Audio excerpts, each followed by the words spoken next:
नमस्कार, मैं एडवोकेट सौरभ कुणाल। स्वागत है आपका हमारे इस यूट्यूब चैनल पे। यहाँ पे हम चर्चा करते हैं बहुत सारे लीगल और फाइनेंशियल इश्यूज, यानी बहुत सारे कानूनी और वित्तीय जानकारी आपको इस चैनल पे दी जाती है। तो अगर आपको भी ऐसी जानकारी चाहिए तो आप हमारे चैनल से जुड़ सकते हैं। मित्रों, आज का जो टॉपिक है वो है अमेंडमेंट पिटीशन। अमेंडमेंट पिटीशन जिससे साफ जाहिर होता है, हिंदी में इसे संशोधन याचिका कहते हैं। संशोधन याचिका कब दायर की जाती है? तो मोटे तौर पे इसका मैं डिटेल में विवरण बताऊंगा, कैसे दायर की जाती है, क्या क्या स्टेजेस होते हैं, क्या क्या इसमें जरूरत होती है, इंग्रेडिएंट्स क्या क्या होते हैं, ये सारी चीजों का मैं डिटेल में इस वीडियो में बताऊंगा। मोटे तौर पे आपको मैं बता देता हूं, जब भी कोई याचिका सिविल केस में सिविल रेमेडीज के लिए कोई शिकायत पत्र दायर की जाती है तो उसे प्लेंट कहते हैं। और जब अपोजिट पार्टी यानी जो दूसरा पक्ष है वो उसमें अपना जवाब फाइल करता है तो उसे रिटन स्टेटमेंट कहते हैं। हमारे कोड ऑफ सिविल प्रोसीड्योर में के ऑर्डर 6 रूल 17 में यह प्रावधान है कि अगर किसी भी वक्त कोई पार्टी चाहे कि वो अपने जो प्लेंट है या रिटन स्टेटमेंट है, ईदर ऑफ द पार्टीज, यानी दोनों ही पक्षों को यह सहूलियत है कि वो अगर अपने जो याचिका दायर की है, मान लीजिए जो शिकायत करता है वो अपने सिविल रेमेडीज के लिए कोई याचिका दायर किया है, तो वो अपने याचिका में अगर कुछ संशोधन करना चाहता है, कुछ बदलाव करना चाहता है, तो उसमें उसे छूट होती है। साथ ही साथ जो अपोजिट पार्टी होती है, यानी कि जो डिफेंडेंट होता है या रेस्पोंडेंट होता है, उसे भी ये आजादी होती है कि अगर वो चाहे अपने रिटन स्टेटमेंट में कुछ संशोधन, कुछ बदलाव ला सके, तो उसे भी ये छूट दी जाती है। ये सब कुछ होता है सीपीसी के ऑर्डर 6 रूल 17 के अंतर्गत। तो सीपीसी के ऑर्डर 6 रूल 17 में क्या कुछ है, इसके लिए हम इस वीडियो में डिटेल में बताएंगे। क्या कुछ प्रोसीडिंग है, क्या कुछ स्टेजेस आते हैं, ये सारी जानकारी जो है आपको दी जाएगी। मुझे लगता है कि इस वीडियो को देखने के बाद आपको किसी अन्य वीडियो को देखने की जरूरत नहीं पड़ेगी। तो इसके साथ ही वीडियो को शुरू करने के पहले मित्रों, मैं आपसे आग्रह करना चाहूंगा कि अगर पहली बार आप हमारे इस वीडियो को देख रहे हैं तो कृपया चैनल को सब्सक्राइब करें और साथ में बेल बटन जरूर दबा दें ताकि इस चैनल के जितने भी अपडेट्स हैं आप तक नोटिफिकेशन में मिलते रहे। तो चलिए शुरू करते हैं ऑर्डर 6 रूल 17 यानी अमेंडमेंट ऑफ पिटीशन। जैसा कि मैंने आपको पहले ही बताया था मित्रों कि अमेंडमेंट पिटीशन, जब कोई व्यक्ति अपने सिविल रेमेडीज के लिए कोई याचिका सिविल कोर्ट में फाइल करता है तो उसे प्लेंट कहते हैं।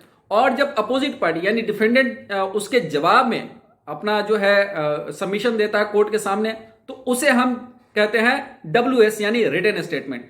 ये दोनों पिटीशन जो है उसमें बदलाव करने की छूट दी गई है। हालांकि बीच में एक बार इसे हटा दिया गया था, क्योंकि इससे जो है पेंडेंसी जो होती है, जो जो जो जो निष्पादन होता है केसों में, उसमें काफी समय लग जाता है, क्योंकि कई बार पार्टी जो है जानबूझ के इस तरह की अमेंडमेंट पिटीशन लाती है और जिससे न्यायालय का समय जो है वो जाया होता है। तो ऐसी स्थिति में बीच में इसे हटा दिया गया था। लेकिन ये इतना महत्वपूर्ण, इतना ज्यादा महत्वपूर्ण है ये पूरा ऑर्डर 6 रूल 17 कि इसे दोबारा रीस्टोर कर लिया गया। तो चलिए जानते हैं क्या कुछ दिया गया है ऑर्डर 6 रूल 17।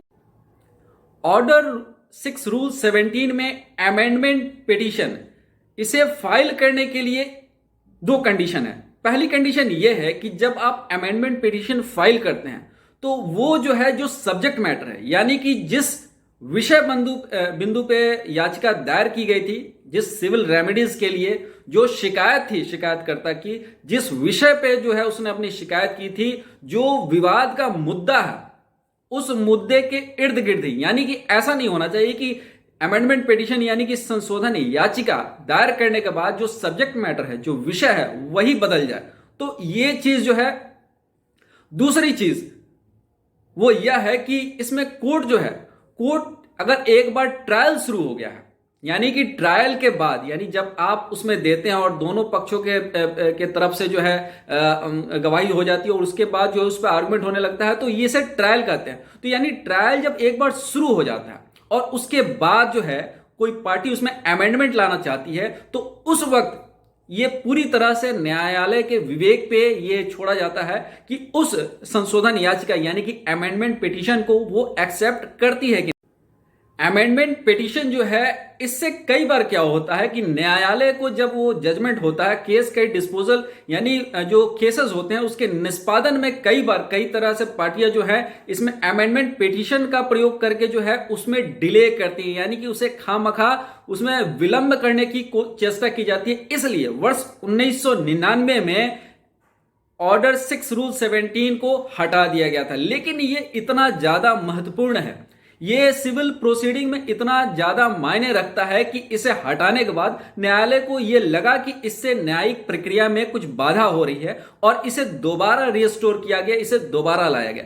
तो मैंने जैसा कि बताया आपको कि जो संशोधन याचिका होती है, जो अमेंडमेंट पिटीशन होता है, उसे जो है लाया जा सकता है किसी भी स्टेज पे, लेकिन ये पूरी तरह से जो है, जो विषय बिंदु है, जो भी सब्जेक्ट मैटर है, जिस पे डिस्प्यूट हुआ है, जिस पे विवाद खड़ा हुआ है, उसके इर्द गिर्द ही होना चाहिए। ऐसा नहीं है कि जब आप कोई संशोधन याचिका लाया, कोई अमेंडमेंट पिटीशन लाया, तो पूरी तरह से जो है सब्जेक्ट मैटर ही चेंज हो जाए, पूरा जो विवाद का विषय है वही बदल जाए। तो ये पहली बात होती है। दूसरी शर्त यह है कि जब ट्रायल शुरू हो जाता है, जब केसेस की सुनवाई शुरू हो जाती है, एक बार जब उसमें इशू फ्रेम हो जाते हैं और उसके बाद जब उसकी सुनवाई हो जाती है, तब ये न्यायालय के विवेक पर रख दिया जाता है कि अगर कोई व्यक्ति उसमें अपने प्लीडिंग में संशोधन करना चाहे या अपने रिटन स्टेटमेंट, प्लीडिंग यानी जो शिकायतकर्ता का जो याचिका होता है, या फिर जो उसके जो भी डिफेंडेंट है, जो भी विपक्षी हैं, वो अपने जवाब में कुछ संशोधन लाना चाहते हैं, अपने WS रिटन स्टेटमेंट में कुछ संशोधन लाना चाहते हैं, तो उस वक्त ये पूरी तरह से न्यायालय के जो विवेक पे छोड़ दिया जाता है कि न्यायालय इसकी स्वीकृति देती है कि नहीं, ये सारी चीजें जो है ऑर्डर 6 रूल 17 के अंतर्गत होता है। ये एक बहुत ही इंपॉर्टेंट सेक्शन है कोड ऑफ सिविल प्रोसीड्यूर्स का। तो अक्सर पार्टीज को ये जरूरत पड़ती है, और आपको जैसा कि मैंने बताया कि वर्ष 1999 में इसे हटा दिया गया था, लेकिन ये इतना इंपॉर्टेंट है हमारे लीगल सिस्टम में कि इसे हटाने के बाद दोबारा लाया गया, ताकि हमारी न्यायिक प्रक्रिया जो है वो सुचारू रूप से चल सके, हर किसी को न्याय मिल सके। तो ये था ऑर्डर 6 रूल 17 के ऊपर। आपको हमारा ये वीडियो कैसा लगा हमें कमेंट बॉक्स में लिख के जरूर बताएं। अगर वीडियो पसंद आया हो तो एक लाइक कीजिएगा और अपना कमेंट जरूर बताइएगा। आपका कमेंट बहुत इंपॉर्टेंट होता है, इससे हमें बहुत मोटिवेशन मिलता है, इंस्पिरेशन मिलता है। तो अपना कमेंट जरूर बताएं, और अगर चैनल को सब्सक्राइब नहीं किया हो तो इसे दोबारा मैं आपसे कह रहा हूं कि इसे गुजारिश कर रहा हूं कि इसे सब्सक्राइब जरूर कर लीजिएगा। तो मिलता है फिर एक नए वीडियो के साथ, तब तक अपना ख्याल रखिएगा। नमस्कार।